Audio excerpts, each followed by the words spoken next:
Looks like you're muted, Sarah. The only question I have for you, Michelle, is whether you want us to interrupt you with questions or if you want to wait until the end. It's fine. I won't be able to see. I wonder if I can I reduce this PowerPoint so I can see if someone raises their hand? I don't see. That's fine. No. I'll leave it up to you. Okay. You can interrupt me. Because right now, all I see is the PowerPoint. And it's not Sounds letting me reduce it for some reason to see people. All right, we'll do that then. Okay. Wow. People are still joining. So we'll get started here in just a minute. Sure.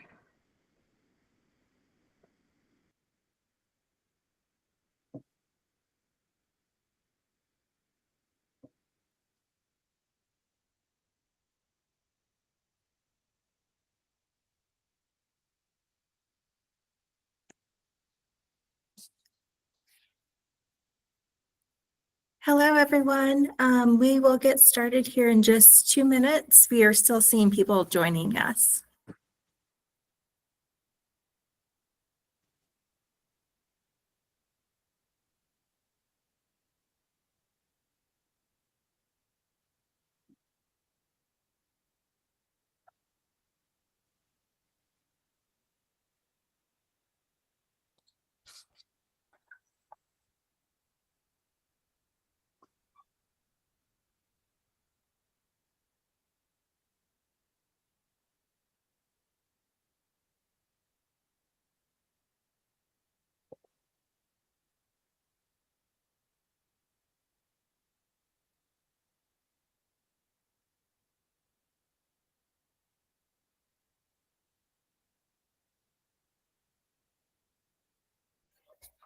Hi, everyone.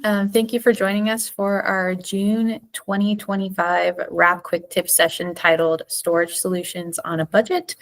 I'm Marcy Blaylock, a newer reference historian here at the Wyoming State Archives, and we have a really good speaker / talk for you today. Today, our speaker is Michele Pacifico, archival and museum facilities consultant for her company, Pacifico Archival Consulting. Pacifico brings over 40 years of professional consulting experience, having worked with various institutions ranging from the National Archives and Records Administrations to Jackson Hole History. She's a professional affiliate of also many organizations, including the Jackson Hole Historical Society and Museum, and a member of the Wyoming State Historical Records Advisory Board, SHRAB. Her presentation today will deliver practical, economical guidance for creating optimal storage environments for paper documents, audiovisual materials, photographs, artifacts, and other cultural heritage materials. Today's talk is also supported by the Wyoming SHRAB, which promotes the identification, preservation, and dissemination of the state's historical records by supporting training programs for state, tribal, and local governments, repositories, and organizations involved in record care throughout Wyoming. Grants and funding are made available through the Wyoming SHRAB by the National Historical Publications and Records Commission and administered by the Wyoming State Archives Department of State Parks and Cultural Resources. Also, if you have questions throughout the presentation, Michele cannot see your faces, so go ahead and leave those in the chat. Or if there's a pause in speech, you can go ahead and ask your question out loud as well. So now I will go ahead and turn it over to Michele. Thanks so much. Good morning, everyone. Storage solutions on a budget. I'm going to get right into it. I've got a number of early slides that I'm going to go through quickly, but it's really just to give you the context of where we start when we look at archives and museum facilities, and particularly their storage. Obviously, our conversation is going to turn to what if you can't meet the guidelines and best practices, and we do have solutions. And I'd love to hear your challenges as well.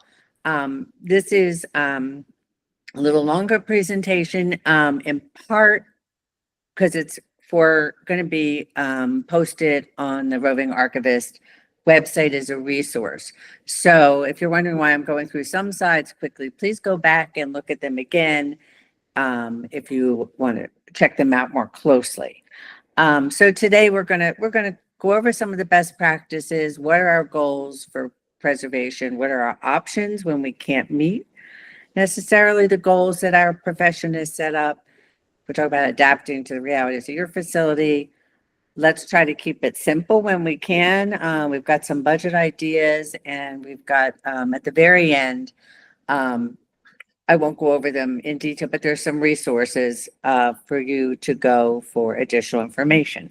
And with that, I'm always available through the SHRAB and the Wyoming State Archives if you've had questions.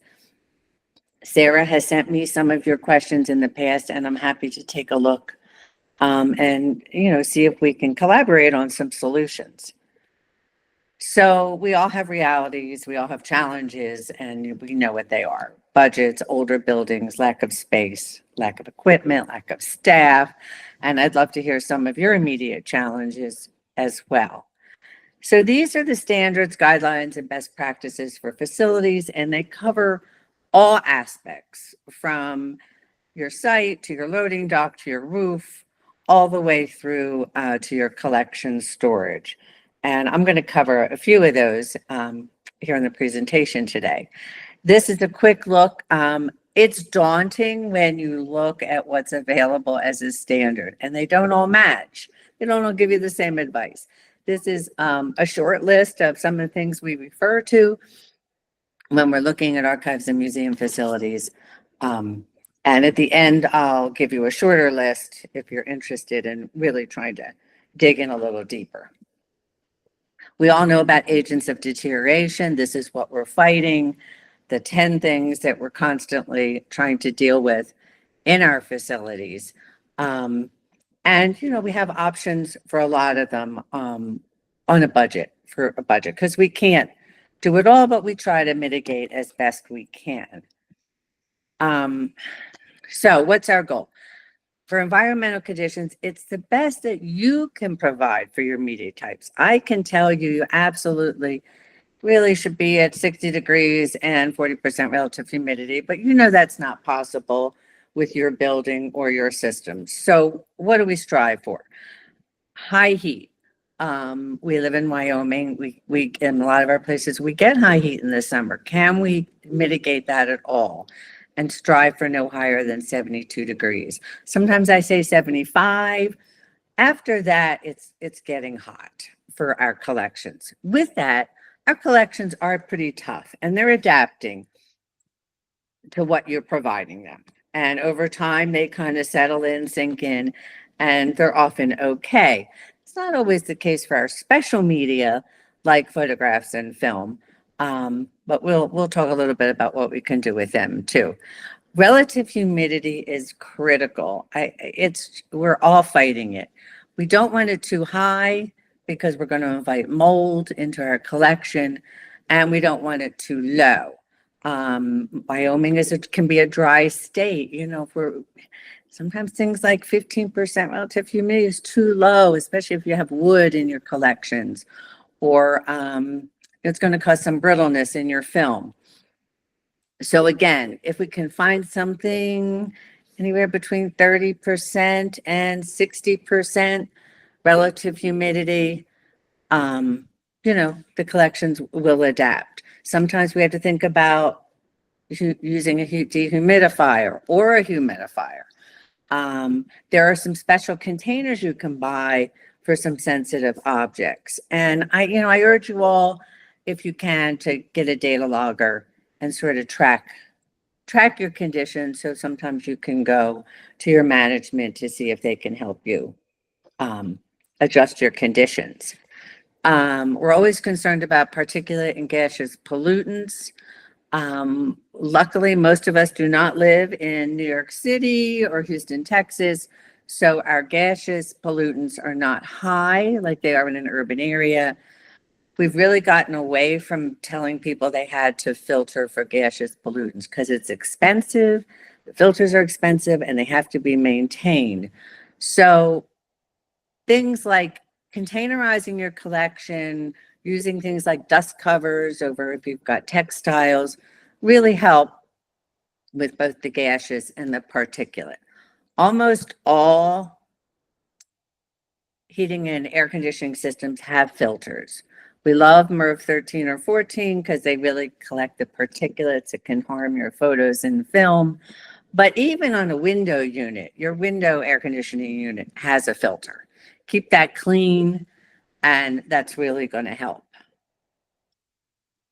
So this is just a slide that we use in a lot of presentations to assure people, no one size fits all for your institution. What can you do? What's the best possible you can do? We don't want to try to drive up your energy costs, and something that you can manage over time. Do we want to stop? Does anybody have a question about environments? Okay. Going to move on to fire protection. Anybody who knows me knows I'm crazy about fire protection because we can bring back wet records. We cannot bring back burnt records. So what are we looking at? Ideally we want a fire suppression system and smoke detection. We don't always have that. So our minimum is let's get you smoke detectors and make sure you have fire extinguishers and know how to use them. You can also help in the fire by looking at your storage environment. We really don't like to have workstations, printers, things like that in storage areas. They add to the fire risk. If we can avoid carpet, that's helpful. We can't always do that. If we can avoid wood, anything that's more prone to ignite. And we love metal or chrome shelving as our storage equipment. We look at security. Again, what fits your facility and what fits your operations. There's all kinds of equipment you can buy, but even just key locks work. I like to say, try to look at your rings of protection or your layers. So you want to be inviting to visitors and researchers. So you're not going to have as much security at the front of the house. But once you move back through processing rooms or areas and into your storage, that's where you want to have your best security. And a lot of that can be done through procedures. You don't have to have cameras and you don't have to buy equipment if you've set up some good operational procedures for security. We take a long look at materials. What are the materials that most harm our collections? And we've been working on these lists for some time. It used to be much longer, but with the movement toward checking our materials for human health reasons, we've also are really helping our collections. And there's just some biggies that we try to avoid. Oil-based paints, people don't really use them anymore. You can use your water-based latex paints. PVCs and polyurethane are a little harder because a lot of our pipes are already PVC. But for the most part, if you're an older building, they've already off-gassed the harmful materials. Particularly harmful are materials that emit acetic acid, because that's really going to hurt your film photographs and a lot of your objects. But again, if you can make sure that you're airing out your storage when appropriate, if you start to smell anything, a lot of people complain about vinegar syndrome with their microfilm and fiche, even just keeping the door open sometimes to let fresh air in will help with that. The conservators tell me that the smells sometimes bother the humans more than they bother the records. Okay, so let's keep it simple. What are some best practices that don't cost a lot of money? Water-based latex paint. If you have concrete floors in your storage, that's the best. If you can seal it, even better, because that's going to eliminate your dust. An epoxy floor coating, which is shown in the picture here, is even better because it's more durable. But even just a basic sealer from Home Depot to get seal that dust on your concrete floor. I had already mentioned no workstations and collection storage. I know that's tough because sometimes you don't have the space, but if you can keep that as simple as possible, just humans bring in dirt, they bring in pollution, and they bring in equipment that could be a fire hazard. If you can keep your collections off the floor, 4 inches is what we strive for. Standard off-the-shelf shelving usually will give you 3 inches before you reach that bottom shelf. But then again, if you've got stuff, keep it off the floor. You can easily yourself make padded blocks for things like frame materials. You can use pallets. There are some leak sensors on the market that are fairly inexpensive in case you think you're at risk for water to come into your collection storage. Oftentimes, your collection storage room is right next to the bathroom, and that puts your floor at risk. So we sometimes will just buy one of those inexpensive leak detectors and put it behind the toilet in case there's ever a leak, because we've all had them. We've even had them in our houses. Pest management is not that hard to do. We're pretty lucky here in our state in that we don't have as many pests as places like Florida, which is so humid and has so many bugs. But we still have to watch out for bugs and rodents and things like that. And I recommend to you checking out museumpest.net. They're fabulous. They have lots of free resources. You can, even, capture your pest and look at its picture on Museum Pest and see what you've got. And then they tell you what to do. So let's see. Questions? Okay. I know I'm moving very fast, but I want to be able to make sure we have questions. This is just a fun slide that we use a lot. It comes from the Association for Conservators, and it's just the 7 factors to consider for your storage. Size, support. You do have to be careful that your floor, some of you are in historic houses, and those wood floors really aren't good structure for anything too heavy. Sensitivity, we think more about more recently. Certain artifacts have to be stored in a way that are culturally appropriate for them. And we think of a lot of our Native American collections and that. Access, what's good for you? How do you get to the stuff?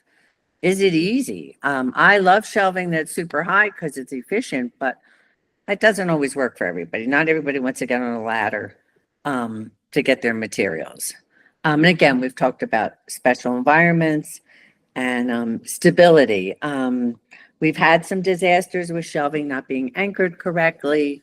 You want to make sure that wherever you buy it or install it, that it's stable and it's not going to come crashing down, both to hurt one of your staff and to crush the collections. What's not on this is, I always add to the 7 S's, cost. What can you afford? We're going to talk about that in a minute for your shelving equipment. So for shelving, let's, again, keep it simple. Metal or chrome shelving is the best. I kind of would add to that, you do see at some of the big box stores, epoxy coated shelving, and it's like wire rim shelving, and and that's okay too. We really prefer solid shelves though over, because then we can store anything on it. We don't have to worry about the holes. And solid shelves are really better for fire protection. That being said, we do use chrome wire shelves particularly in cold storage rooms or cool areas.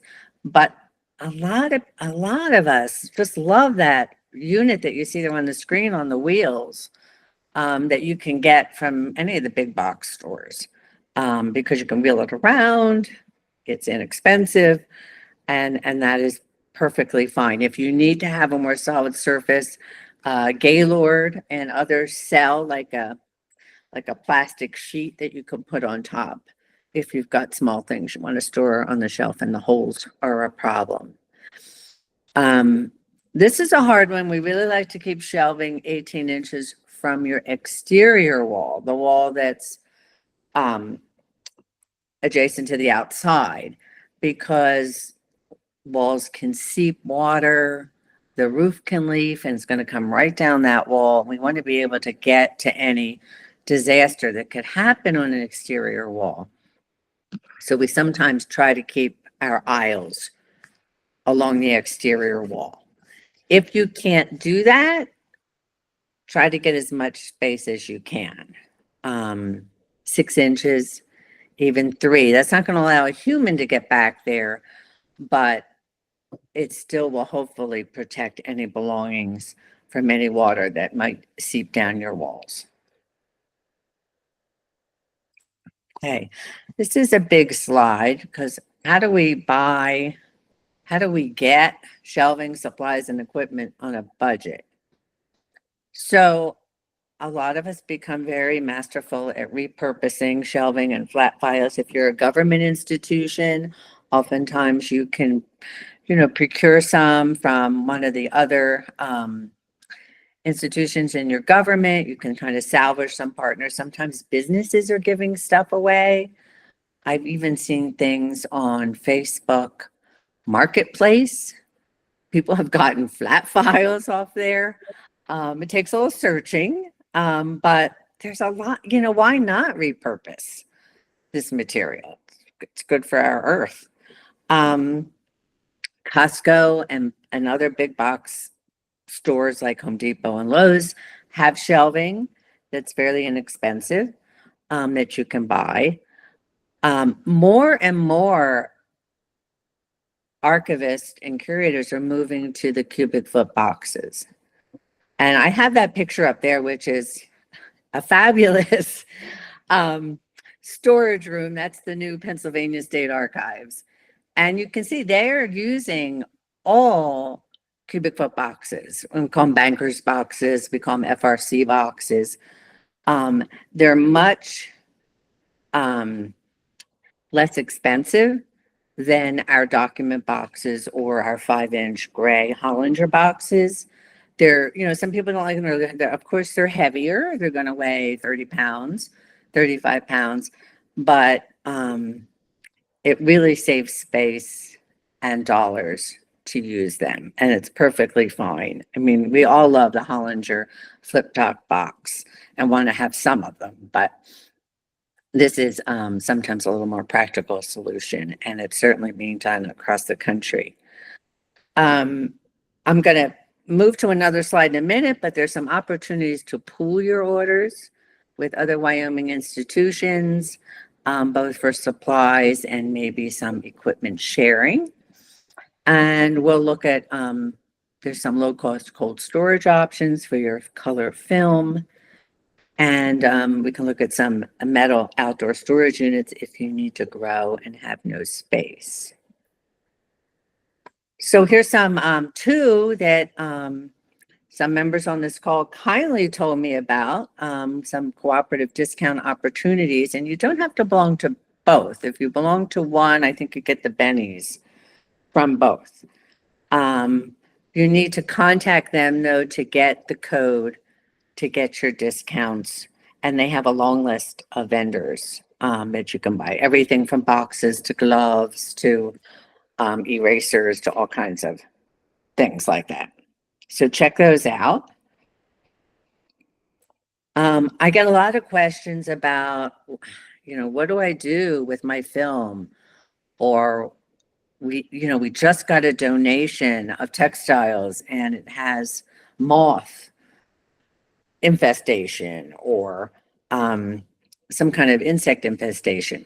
So we recommend chest freezers are great. You can buy them again at Home Depot or Lowe's. Sometimes you can get them donated.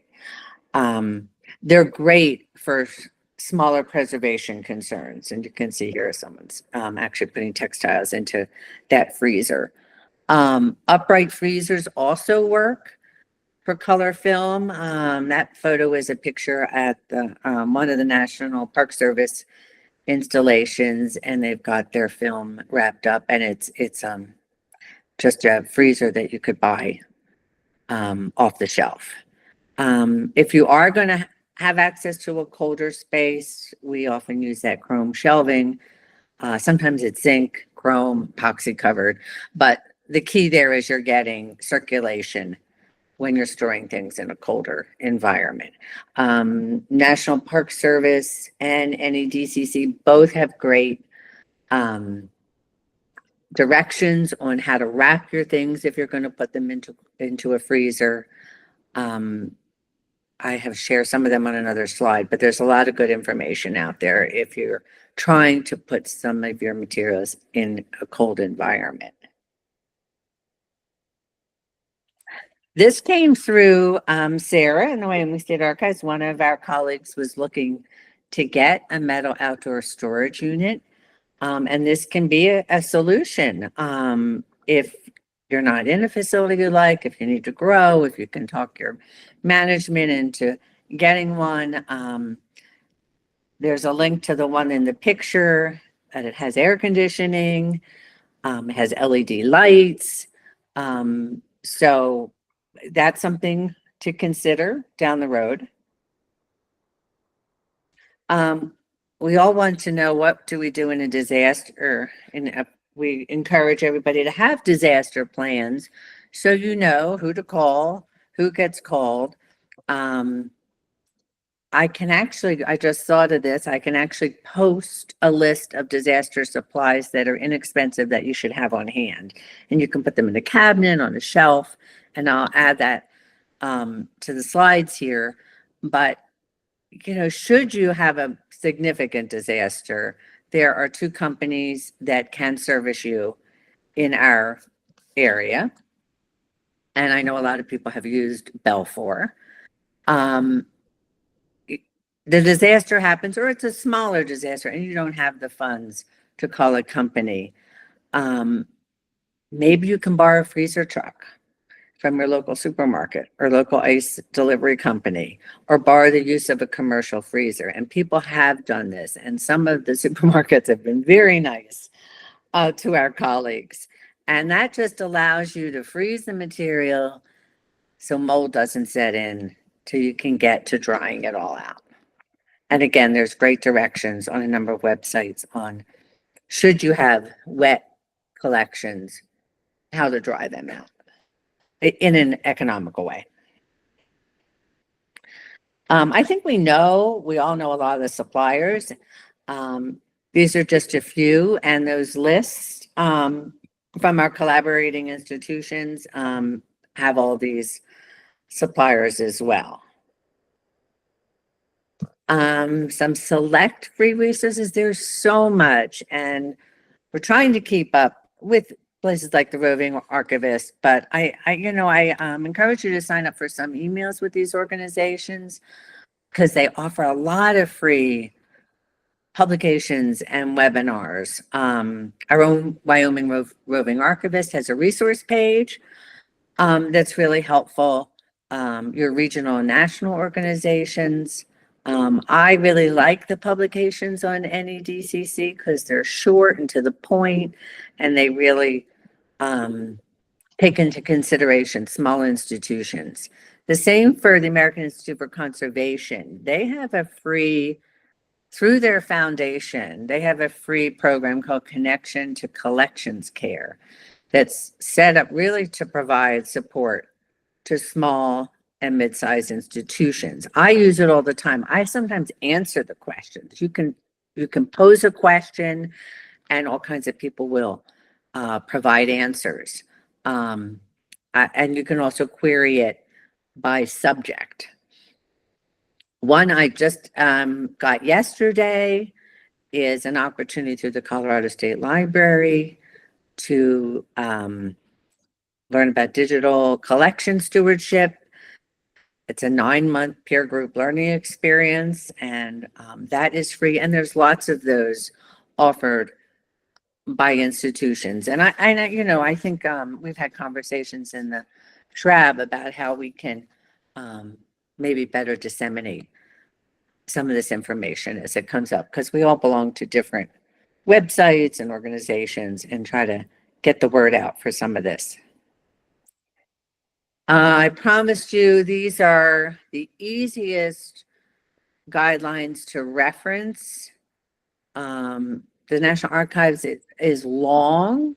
The Standards for Presidential Library is a big fat document, but if you get it in PDF, it's free. You can query yourself, like you wanted to say, what are the materials and finishes that I need to watch out for? It'll direct you right to that page. Same with the National Park Service Museum Handbook. It's a multi-volume. They've recently updated their fire protection standards. It's a great resource. The Archival Facilities book through SAA, which I was one of the editors. We are under revision to make it a U.S. Canadian standard. And again, we really tried to write that, and we're trying to even do a better job to focus on smaller institutions with varied budgets. And we don't want to just talk about what our big institutions like the State Archives and National Archives can do. And the Image Permanence Institute is a great resource as well.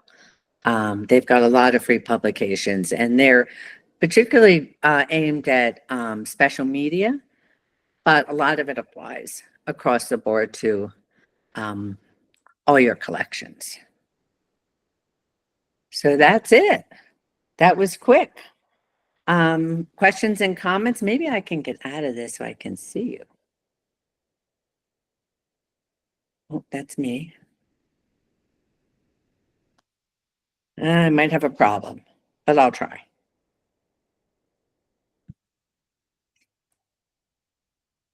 There we go. So, do we have any questions?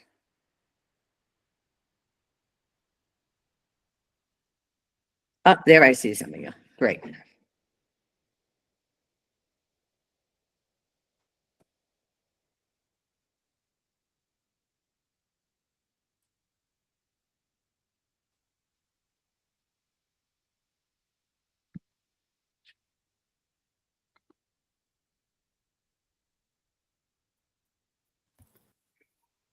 Yay.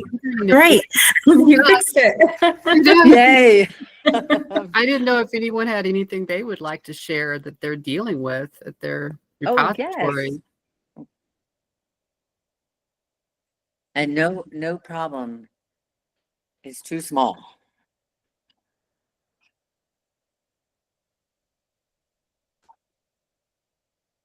I feel like a lot of the challenges that our colleagues have sometimes is not getting support from their management, and not understanding the importance of preservation, even in the smallest of ways.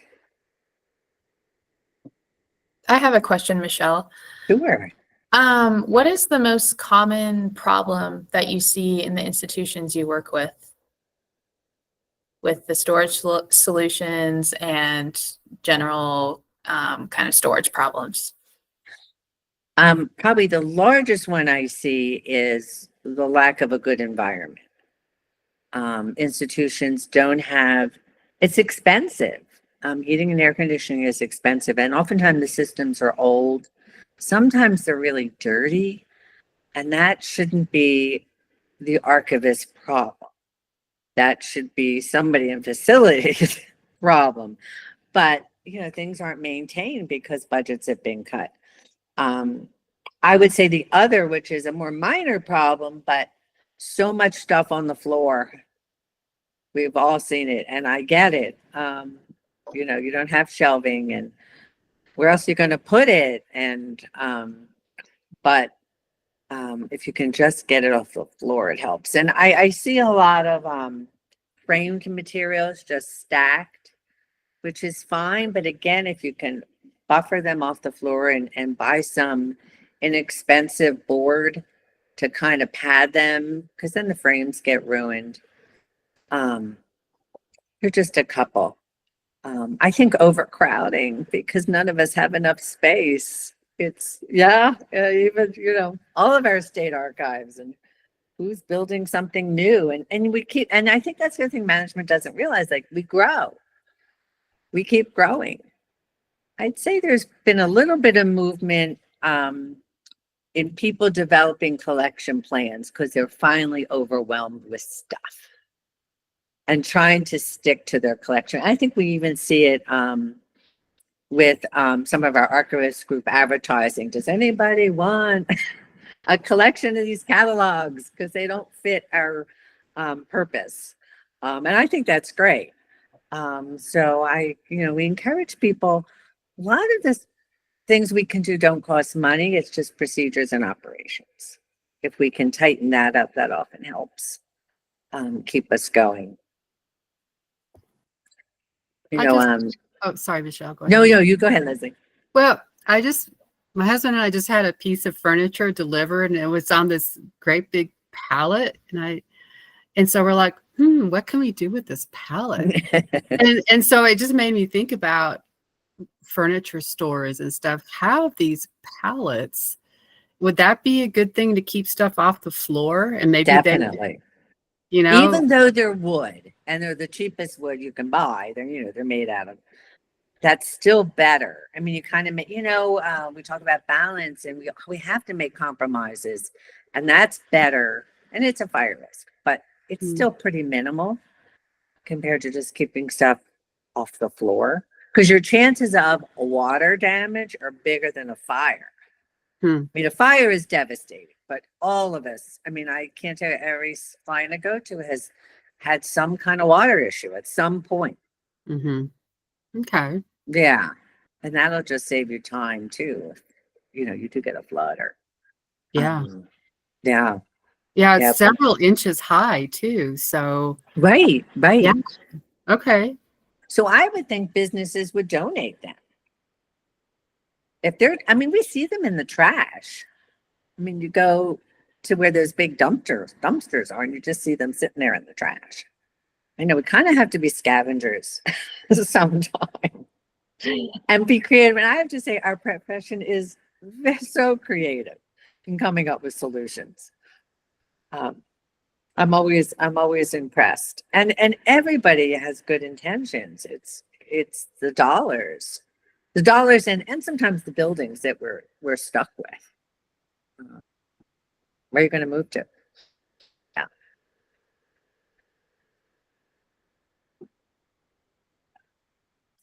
I have a question. So a lot of us are running out of space, but we can't afford to build our own facility. How do you feel about building partnerships to have a joint facility? And do you have any guidance on that? That's a little outside. I do. I actually have whole documents on how to do it, including the contracts you sign. We have great models for that. I wish more people would do that and be more collaborative. We talk about GLAM and cooperative efforts, but people still stay in their silos. And I can't tell you how many museums. Well, we're not in archives. Well, yes, you are. And archives, we're not a museum. Well, yes, you are. Because everybody has records, everybody has objects. I think that's a great idea. And I'd be happy to, Tom Wilstead, who was my partner on many projects, has since died. He and I did a whole survey of institutions that shared facilities and what their challenges were. And that's where we got a lot of our contracts and all.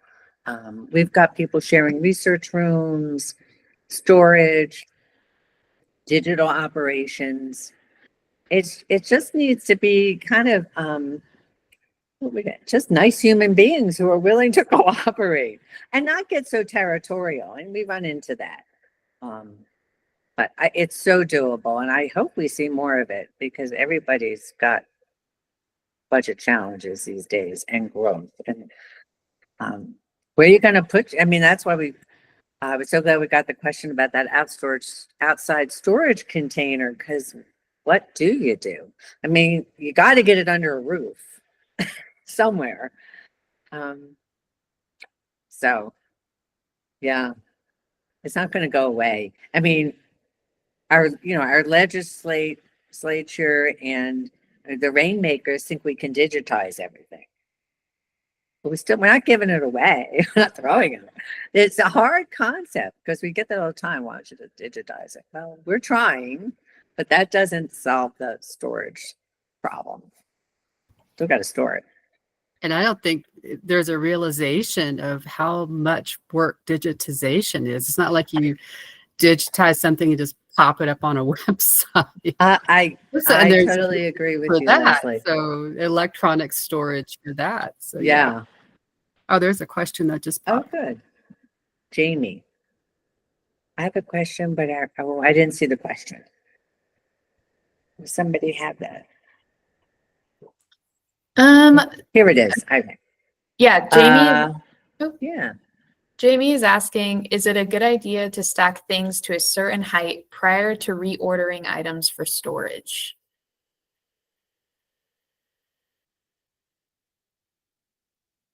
In the context of reorganizing items. Sure. As they're in containers, so I don't think it's a problem to stack them. It's a pain to get to them. If you need the bottom box, you're just gonna. But clothing.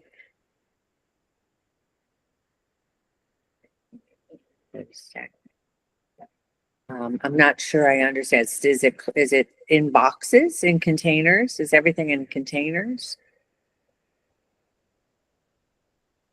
Oh, hanging clothing. I don't know how you would stack it. Can you buy, or do you even have room for more rolling racks? Yeah.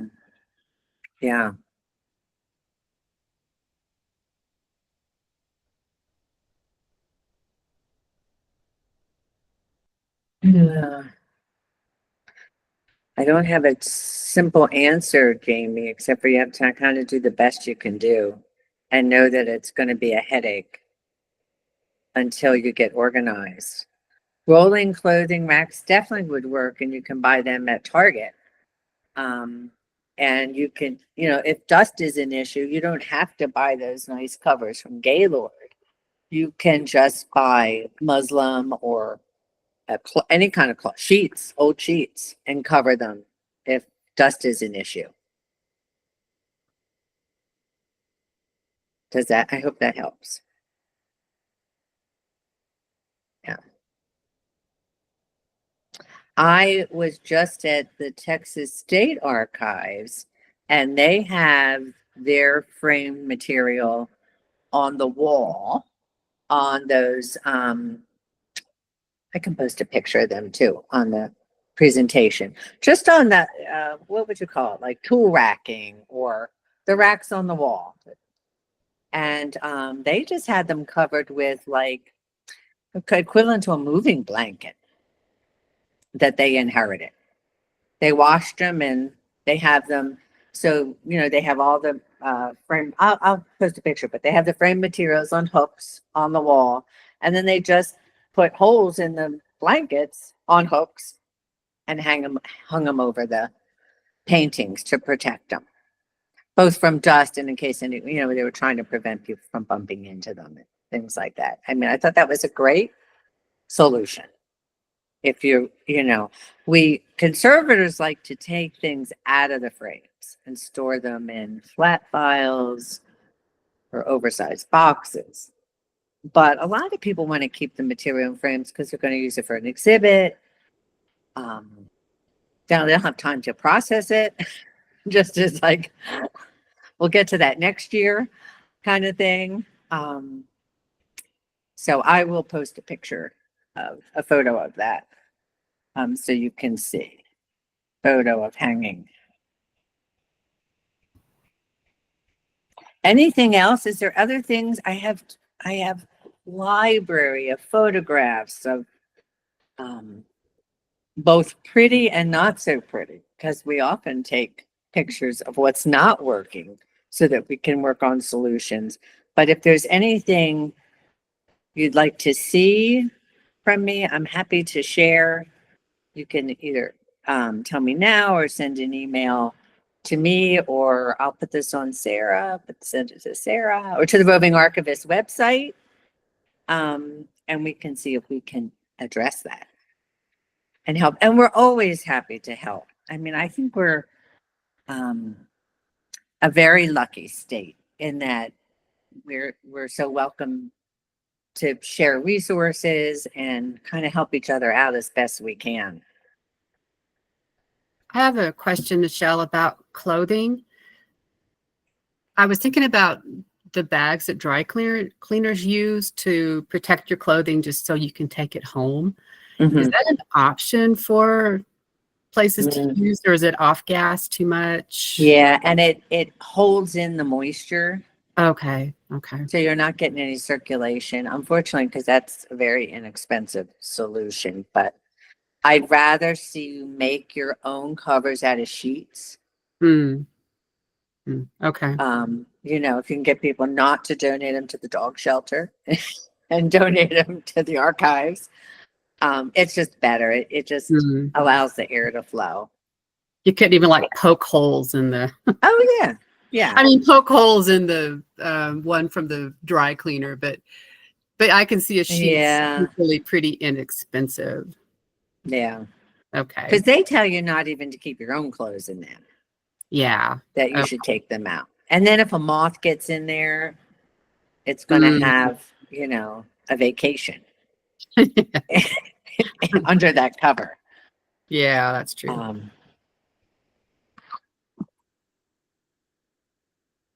I think Jamie had another question. Yeah. I think the same with leather. No plastic, but it's fine to cover it with some kind of fabric, like a sheet. Yeah. The one good reason it's good to cover leather is even if you're really using LED lights and don't have windows, it's going to change color over time. So the sheet, you know, if you're concerned about maintaining its as much original as when you got it, it's always a good idea to cover them. Leather, certain bugs love leather too. So you are so welcome.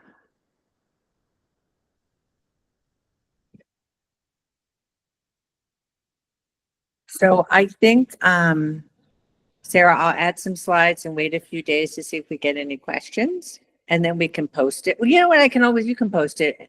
I'll send you a new one tomorrow, the next day. And then if we get questions, we can always address them or add photos or whatever might help folks. It's a lot. I think sometimes we all get overwhelmed by how much we want to do. What you just said, though, about hanging things on the wall, I realize you don't want to do that on an exterior wall. No. But maybe that's a place to consider as storage, especially for something you can hang.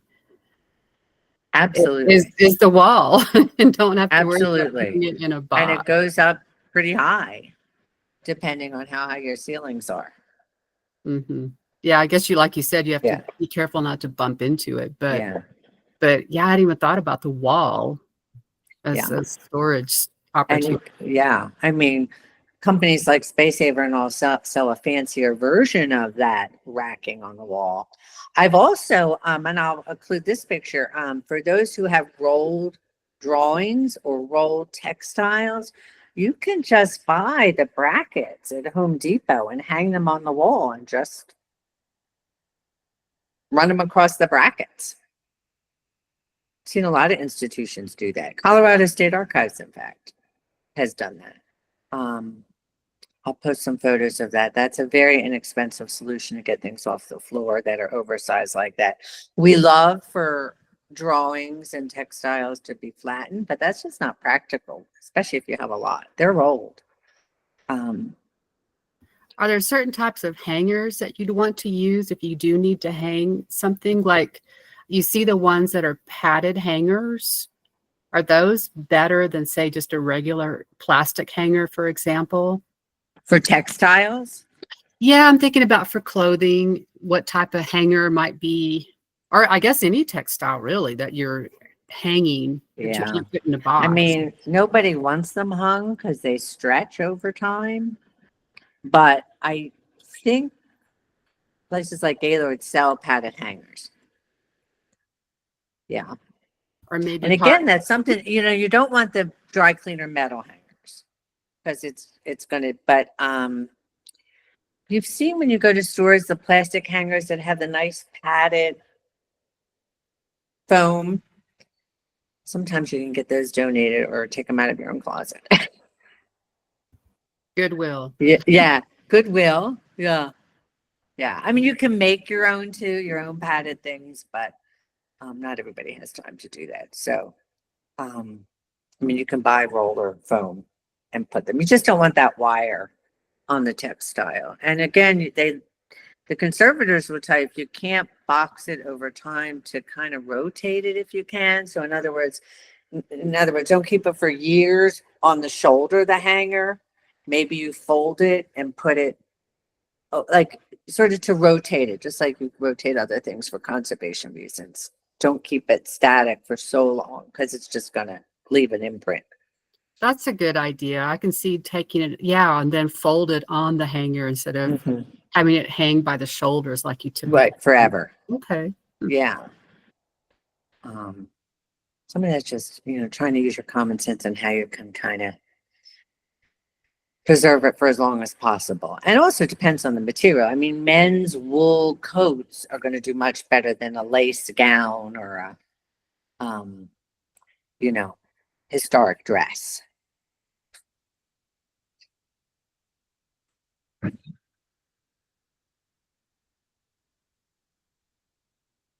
Yeah.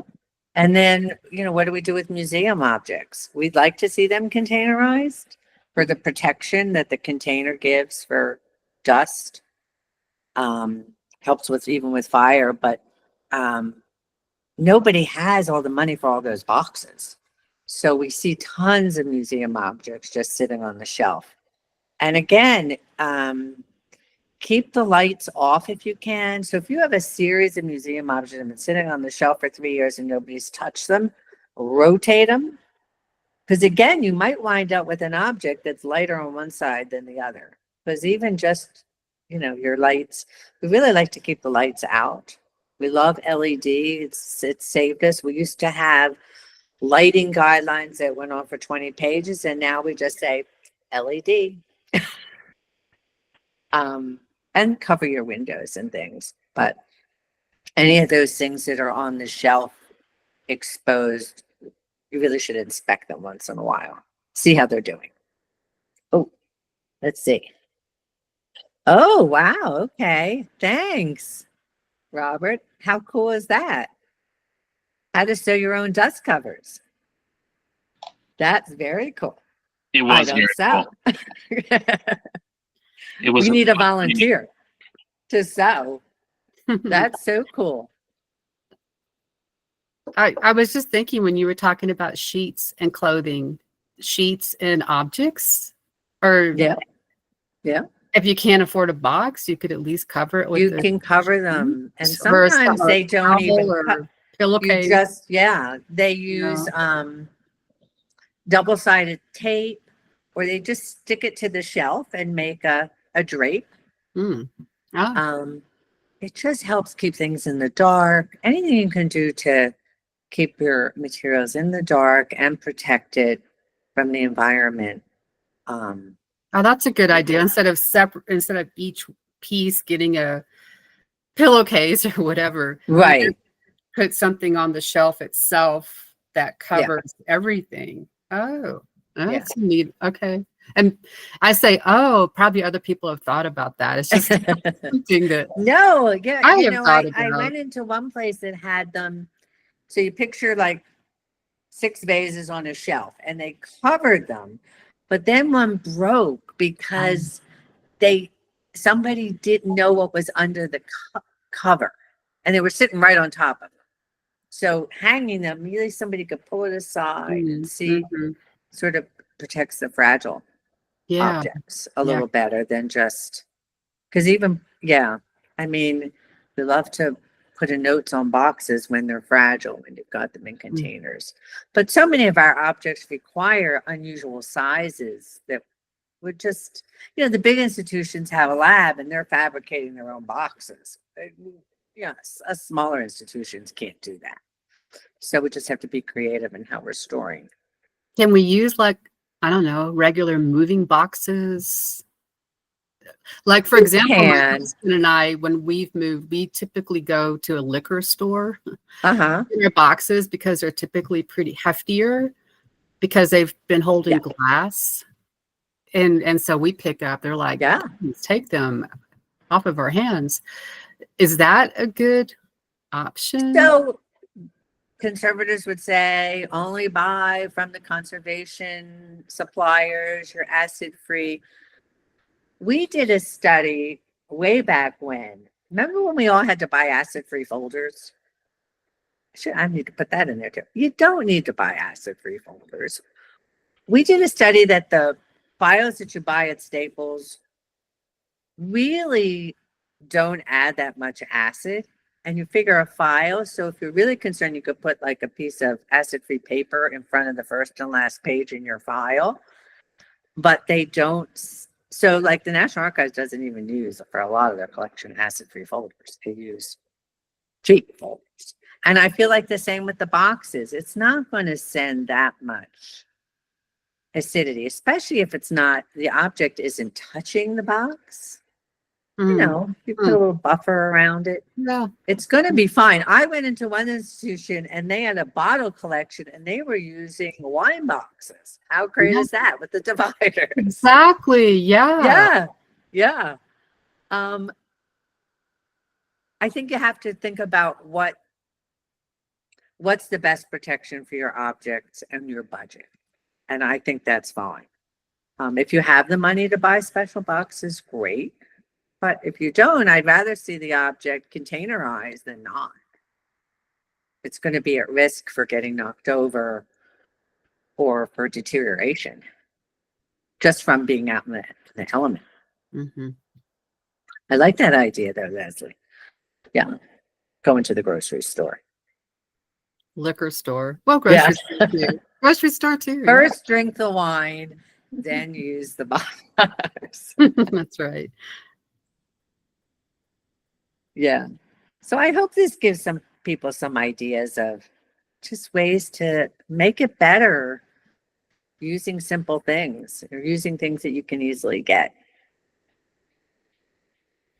Awesome. Well, thank you, Michele, You're for welcome. joining us today. Like Michele mentioned, definitely reach out to her if you have questions, or us at the State Archives as well, and we can pass them along or help answer them. Just kind of going with what Michele said, reach out to each other, help each other with these projects that you have and concerns. And as the session was titled, Storage Solutions on a Budget. So help each other out because we all have those smaller budgets. But yeah, once again, thank you everyone for joining us, and please join us next month. What is next month? Do we have a title yet, Sarah, for that one? We don't have a title quite yet, but join us for more archival and museum info. Good. Thanks. Thank you you. everyone so much. It's a pleasure. And please do reach out. Happy to answer questions. Thanks, Michele. Nicely done. Okay. Thank you. Thank you all. Great job, Michele. I did quite a bit, actually. Thanks, Sarah. I'm Good. so excited. You just don't know what people do and don't know. Yeah. Great. If you just want to send those resources to Marcy. Okay, Marcy, good. Yeah. Yeah. I'm going to add a few little things. And yeah, we'll see if people, hopefully it makes a sense. Yeah, so fun. Thank you. Thank you. Have a great Thursday.